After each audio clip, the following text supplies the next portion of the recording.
We've all seen on Hoovie's Garage where I cut a hole in the floor of his Lambo and he asked me to do it. The same situation has happened here on this Cadillac. We cut a hole in the floor. Let's get started.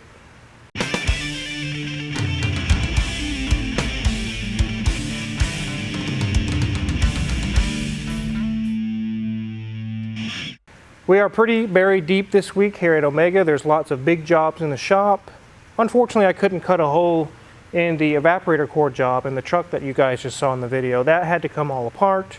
But this is another scenario where a major teardown had to happen. And we were able to actually cut a hole in the sheet metal of the floor and save tons of money. This is a 2011 Cadillac CTS. No, this is not a Cadillac with a North Star back in the days of blown head gaskets. They fixed that in '05 anyways. This has a 3-liter V6, which is kind of akin to the junky 3.6 V6. I've not seen a whole lot of trouble with these, but even if you did, we'll see in a minute that the engine is orientated in a way that it would make it easier to fix.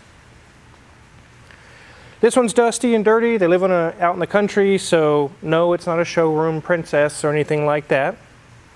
But it is a good car. It's been a good car for them. It's had some issues with a check engine light. Let's take a look around the car, and then we'll get it up on the lift. We'll talk about why it's here. Here's the front of this CTS, and it does have a nice looking front end. You can see that the headlamps are a little bit fogged over. The customer is not interested in putting a bunch of money into this car other than just, let's fix the check engine light issue and I'm happy. I want to get back on the road. As you can see, it's dusty and dirty as we go down the side. They're not concerned with making it look like a museum piece. It has some Firestone Champion Fuel Fighter tires. They look to be in decent shape. And as we come around to the back, you can see it is a CTS4, which means it is all-wheel drive. And there's more dust and dirt there on the back. No damage or scratches or dents that I've seen so far, and on this side I think it's the same story. The wheels look decent, the tires are in good shape. It's your run-of-the-mill Cadillac CTS, and it is in fairly decent shape. Let's go ahead and open the hood.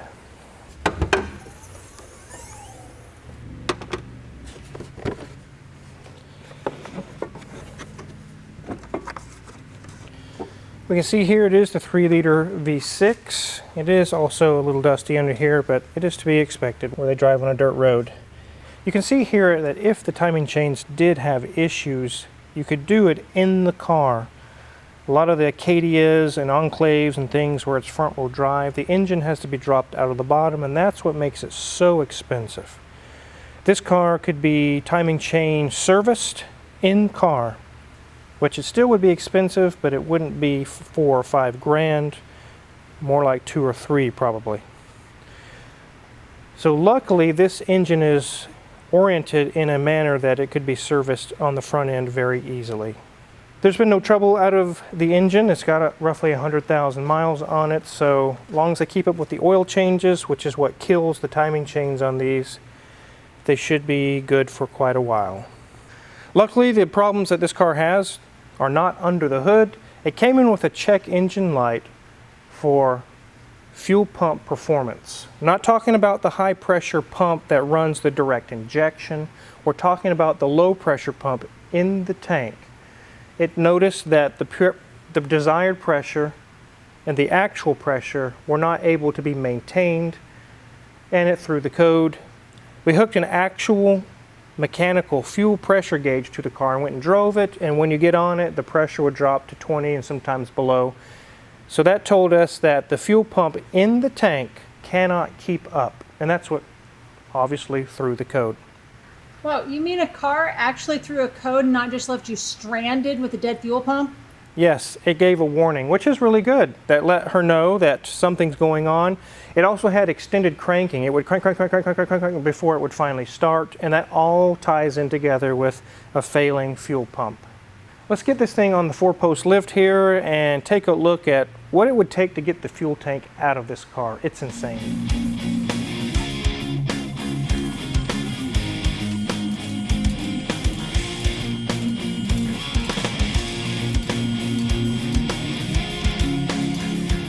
Well, as we work our way back to the fuel tank, we'll take a quick look while we're here. You can see at the radiator core support, there's nothing leaking there, no coolant or anything pouring out. Oil pan area is nice and dry. The brakes are about 50% remaining. CV boots are good. The strut is nice and dry. Sway bar link is good. Steering rack is nice and dry. Same story on the brakes, 50%. CV boots are good. Sway bar link is nice and tight. The strut is dry. And the rack boot is dry. Everything's looking good there. We can peek up through here and we can see there's our front drive shaft, being that this is all-wheel drive, making the CTS4. This will be good in the winter. Steering rack is not leaking. The engine is nice and dry. That's a common thing I keep saying, nice and dry. Which is really good. Even the transmission is nice and dry. Here's our little baby transfer case. Nothing's leaking there either. And there's a drive shaft going back to the rear. Here's our catalytic converters, a resonator chamber. Here's our fuel tank here. And although it's right here and looks easy to get to, if you look in the service manual, it clearly states that the drive shaft and this entire subframe, all of this, has to come out to get the tank out, because it kind of goes up and over on the differential here. It is a big, big job to get this thing down. I'll show you guys here on my phone. If you look up, just type in CTS fuel pump and you'll see everyone cuts a hole to get to the fuel pump. That is a common thing that's done on this car. People start looking at what it's going to take to get the fuel tank down to do it the proper way, and they look around and they're like, oh hell no, I'm cutting a hole, I'm not doing all this. If my fuel pump goes out again a second time in the future, I'll just open up the little hole that I made and I don't have to do all of this. But while we're here, we'll check the rear axle. The brakes are also 50%. Our strut is dry. CV boots are good. Everything's looking good there. Our sway bar is nice and tight. The differential is not leaking. CV boot is good. This strut does have some leakage, and we'll let the customer know if they want to mess with that or not. CV boot is good. Brakes are 50%. Sway bar link is good. So we do have a leaking strut right here. Here's our exhaust out the back, our spare tire area. And as you can see, all of this would have to come off to get the fuel tank down. It is not fun. Well, let's get this thing on the ground and talk about what we did as far as accessing the fuel pump.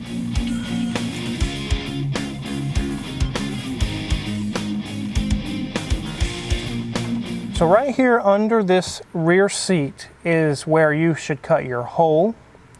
We've actually done the job. It's already done. The fuel pressures are perfect now. Everything is completely happy again. And the code went away and the car runs like a top. So go ahead and remove this rear seat cushion here. It just pulls up. There's that one. There's that one. Here you can see the outline of where we cut into the floor. We did not cut the fourth line here. That way we just folded it out of the way. We did the job, did the fuel pump, put it all back together, folded this back and made some brackets with some rivets and popped it back into place. We just put tape here to keep any debris or wind noise or anything down like that. There shouldn't be any because the tank is blocking all of that.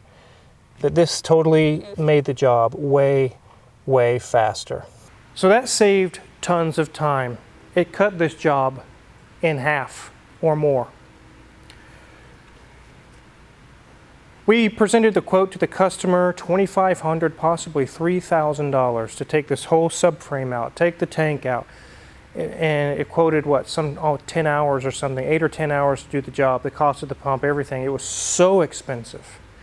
But I did some research and saw where everyone that owned these cars, just like I showed you, are doing the cutting method where they cut the floor, because they're like, hell no, I'm not doing that. We presented to the customers, like, if you let us cut the hole in the floor, we'll properly reattach it, we can dramatically reduce your bill. Dramatically reduce it. After she heard that, she said, get your cutters out and cut away. I'm happy with that idea. She says, I have no trouble with that. I trust you. Go for it. As you can see, with the dust on it, she drives and commutes on a dirt road. This is not her Sunday driver. That's a beautiful car. She has had Corvettes in the past that are beautiful. This was just her commuter car. She's like, you know what? I don't want to spend $3 grand for a fuel pump. Cut a hole. Please do. Obviously, we would never do this job without consulting the customer first. Just like with Hoovie and Hoovie's Garage, we talked about pulling the transmission back out to fix some sensors that were damaged in an accident from the transmission in the car that it came out of. And Hoovie was like, no, wizard, we're not pulling it back out. He said, can we cut a hole in the floor? I was like, you want me to cut a hole in the composite in your Lamborghini? He said, yes. Can't you do that? I said, yes, I can, but it's probably going to decrease the value of the car. He said, do it. I said, okay. So we did it. We put the new sensors in. It's been driving flawlessly. It's sitting back there. It's been giving him zero trouble. People talked about, oh, it's going to crack. It's going to mess up the structure of the car. No, it's not. It's been running flawlessly. There's no cracks anywhere. It is here because he thought there were some leaks coming from the steering rack. It ended up being just a hose and clamp and a little copper washer. And he is so happy that's all it was. I'm not happy. I was hoping for a $10,000 bill, but again, the car is a trooper. It keeps going. It just, I don't know. It's amazing. In the course of the years I've been working on cars, I've cut many holes for customers. If you scan through our videos, there's a Jeep YJ or a TJ. I can't remember exactly what it was, but we actually cut their firewall, cut into the HVAC box, and made it easy to do their heater core back and forth, because the heater cores are known to fail on those at such a high rate. The customer said, please cut a hole in my firewall. And I was like, that's kind of weird, but you're paying the bill, so okay, I'll cut a hole in your firewall. And we did it. We just cut a hole in this lady's floor underneath the seat. It doesn't compromise the structure of the car. We rivet it back in so it's back rigid again. It's not going to leak. It's not going to cause any issues. There's not going to be any fuel vapors coming through because the fuel tank is sealed. There's no risk of damage like in the days where Ford trucks had the fuel tank behind the seat and things. We're not cutting into things like that.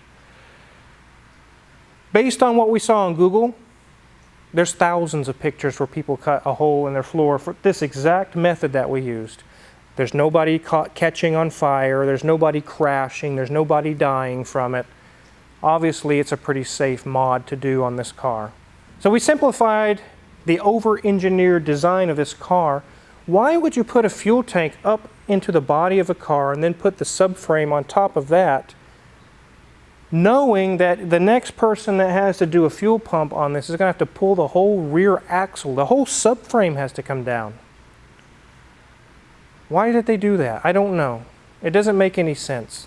But we outsmarted the engineers. We cut a hole in the floor, took care of it. And if it fails again 5, 10 years from now, open the hole and put a new one in. There's actually people that do that on their pickup trucks. They cut a hole in the bed. Bug Ninja actually did this on an old Avalanche we sold him. Underneath the seat, he cut a hole so he could access the fuel pump. A lot of people think of the idea of raising or pulling their whole bed off or dropping the fuel tank, and they're like, nah, I'll just cut a small hole in the bed of my truck, pull the pump out, put a new one in, and rivet in a new piece of steel. Because we all know your fuel pump is going to fail right after a fill-up. All that cold, fresh fuel goes into the fuel tank. It creates whatever's going on that's failing with the fuel pump. It agitates it, it makes it pissed off, and it just quits. Every fuel pump I've ever done, or at least 90% or more of them, have been full to the top fuel tanks. And they say, I just filled up and it died on me. I say, yes, I know. I've heard that 950 times. This one was the same story. The pump didn't fail yet, but when we did replace it, it was full. We had to drain some out to make sure we didn't make any mess or anything. But it was full as well, and it was on its way out. Luckily, the check engine light came on and let us know something's not right. That's kind of cool. Really impressed by that. Saved the customer from being stranded.